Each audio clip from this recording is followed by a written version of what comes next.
Amazon and Saks Fifth Avenue have launched a luxury e-commerce storefront.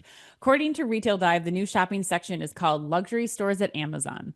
It features a selection of merchandise curated by Saks Fifth Avenue, including women's and men's ready-to-wear beauty, shoes, handbags, and accessories. Merchandise is available through Amazon's app and website. The launch is accompanied by specially designed digital displays inspired by the windows of Saks Fifth Avenue's New York flagship. And the online storefront is also being promoted via a window installation at the Saks Fifth Avenue New York flagship store. Ben, we're going to go to you first, our guest today. Did Saks just signal its ultimate demise with the new Amazon partnership, or do you think the partnership is the right move to make? Thank you. And I think look, there's two perspectives on this. There's the Amazon perspective and the Saks perspective. Yeah. Right. Let's do Amazon first.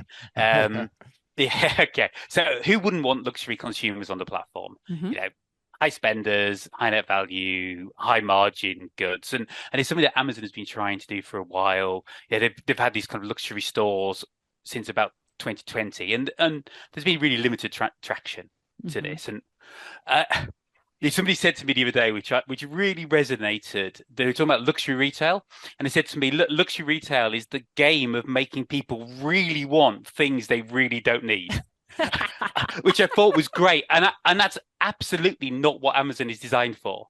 Mm-hmm. Yeah, that's the antithesis of Amazon. So look, there's always been a mismatch. So for Amazon, bringing the Saks brand onto the platform, and crucially getting access to their supplier relations, that's a win. And that win for them is probably what led them to invest in this new Saks Global formation last summer. And ever since they did that, this move has felt pretty inevitable. So I think that context is really important because Amazon, along with Salesforce and Authentic Brands Group, helped finance Saks, the acquisition of Neiman Marcus. So they helped finance the creation of Saks Global. And I think that's the rub.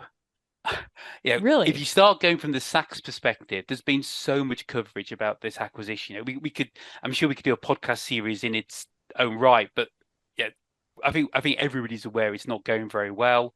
It's got a huge amount of debt. It's raised over 2 billion in junk bonds to finance the acquisition. It's got a really large debt repayment coming up soon. So, Saks has to find the cash flow to be able to make that payment. And he's got to keep Amazon, one of his big investors, on side. And I think when you strip it all back, I think that's what's driving this activity above anything else. Interesting. So you think there's no value, if I'm reading between the lines, you don't think there's value from a consumer perspective. You just think you think that they're not going to be going to Amazon for luxury. That's just this is a move to pacify investors, not so much or keep the peace, not so much for the consumer. I think the rationale is really strong for why Amazon would want to try and make this happen.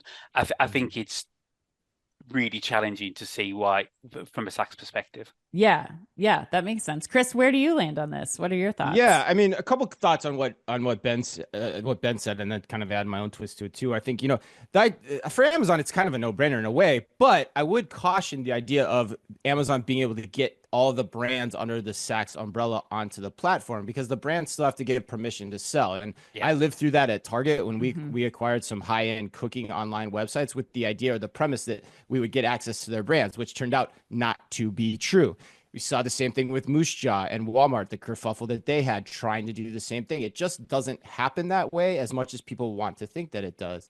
But for Amazon, it's still like, let's try it. But the other point I would make on the Saks side on the investor side, this move, I mean, this thing is just silly. I mean, to me, it's like signals the death knell of eventually Saks, because the most ridiculous part of the announcement to me is that someone at Saks actually thinks it makes sense to use the windows along Fifth Avenue to advertise this. It's like, don't come into our store, everyone walking by on the greatest shopping street in America.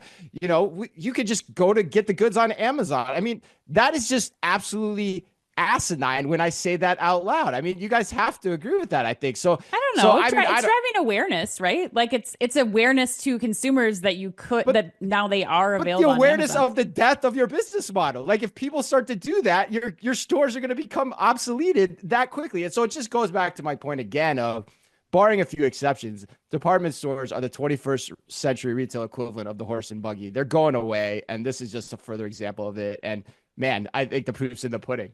I think that's a really interesting point around the department store model, and I think the exception to that is the success that Nordstrom's having, and Right. Nordstrom's having because it recognizes that at the moment to sell luxury, you need experience, you need personal selling. There is. Yeah, I think there's lots of stories about the number one personal seller in the Neiman Marcus estate having moved to Nordstrom and taken her account book with her, and she's turning over the equivalent of a department store on her own through personal selling. So there is this ultra high end market whereby a physical environment of departments of curated products really resonates. Now, as the economies contract, where is price and convenience going to become more compelling to consumers and more compelling for brands as a route to get there? Possibly. Does luxury have a level of protection from that? Possibly. But I think there is still a role to play for that connection, that experience. You've just got to look at the buzz of the print-on store in New York. Correct experience, and you can sell luxury. So I'm not quite sure that the department store in luxury isn't the right thing to do. I'm not sure that Saks are necessarily taking the right route to unlock it. Yeah, right. You have to position it that way. That's why I said, barring few exceptions, for the most part, it's going away. Yeah. Just like there's still horse and buggies riding around Central Park if you do it right. But, like you have to position the store experience in the right way. And this, particularly devoting your windows to selling on Amazon, is not that. I don't know, guys. I'm going to come in here with a different perspective. I think that on one hand, I totally agree. Like the department store as we know it needs to evolve or it's going to die. And does this Amazon connection dilute the Saks brand a little bit? Maybe. But I do think that there's an important thing to call out here. And that is that we've said that it's okay for Walmart.com to sell luxury, but now we're saying it's not okay for Amazon.com to sell luxury. I think there's a major disconnect there. Because I think when you think about how people are searching, that's a different question, but that's from a different starting point. And that's Walmart selling luxury, having access to luxury. That's different than that's to the point about Amazon. Yeah, it makes sense for Amazon, but for the point of Saks, Saks going on Amazon is different than the Walmart example. There's still a point of Saks going on this to keep their business model alive. The convenience stuff is number one here, because if you still order something from Saks, from Nordstrom, from any of these retailers, the shipping for me to cover shipping, even when I'm spending a certain amount of money to get free shipping, I'm still waiting a week for an order from Nordstrom, for example.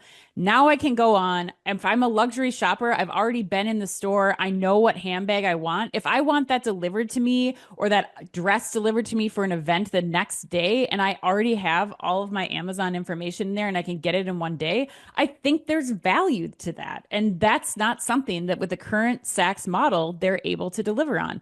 Second, I think when it does come to searching for something like yesterday, I'm looking for basic black t-shirts, but I want a high quality black t-shirt. When you start to think about things like Rufus that Amazon's deployed, where I can have an engaging conversation with somebody. So the new version, the like now version of what that sales associate was able to help me with on in a store. When you think about how that's happening on Amazon, and now I can be served up not just Amazon Essentials t-shirts, but I can also say, Rufus, I want something that's a little bit more high quality, and maybe I'm getting a James Purse t-shirt that I would only be able to get if Saks is on the Amazon platform. So I do think that there's value, and this is Saks and Amazon kind of evolving together into the new definition of selling luxury. Wow, we're starting off hot today. So shots fired there, but okay, I'm going to refute the point on two things. The first part of that, just use Buy with Prime then. Why do you have to do all this? Like you could get all those shipping benefits just by linking up with Buy with Prime. You could, but I think that assumes that people are going directly to Saks.com, which we know they aren't going to Saks.com as frequently, and they're going to Amazon. But that was the premise of what you said. Like they're shopping there and they're not confident in the delivery and the experience. So, okay, then get confidence in the delivery experience by linking up with Buy with Prime. But then the second point is, you're thinking about this in isolation. You have to remember, too, that Amazon already has items available from these brands on their website. So this isn't changing the experience. Not all of the brands. Well, the brands, anyone that wants to put a brand on the website as a third-party seller can do that, and that's been a problem on Amazon for years. So the search experience is not really going to be augmented by this in any way, shape, or form as well. So